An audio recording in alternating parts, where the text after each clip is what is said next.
புதுச்சேரியில் 6 ஆற்றுப்படுகை இடங்களை ஆக்கிரமிப்பு செய்யும் சமூக விரோதிகளை துணைபோகும் சபாநாயகர் பதவி விலக வலியுறுத்தி அரியாங்குப்பம் கொம்யூன் பஞ்சாயத்து அலுவலகத்தை காங்கிரசார் முற்றுகையிட்டதால் பரபரப்பு ஏற்பட்டது.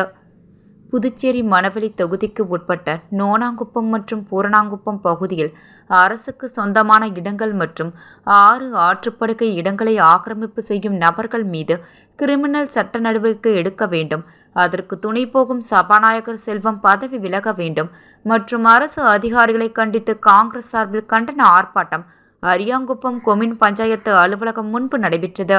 காங்கிரஸ் கட்சி துணைத் தலைவர் முன்னாள் எம்எல்ஏ அனந்தராமன் தலைமையில் நடைபெற்ற கண்டன ஆர்ப்பாட்டத்தில் 100க்கும் மேற்பட்ட காங்கிரஸ் கட்சியினர் கலந்து கொண்டு கோரிக்கைகளை வலியுறுத்தி கண்டன கோஷங்களை எழுப்பினர். தொடர்ந்து கோஷம் எழுப்பிய ஆர்ப்பாட்டக்காரர்கள் பஞ்சாயத்து அலுவலகத்தை முற்றுகையிட்டு ஆணையரே வெளியே வா என்று கோஷம் எழுப்பியதால் பரபரப்பு ஏற்பட்டது.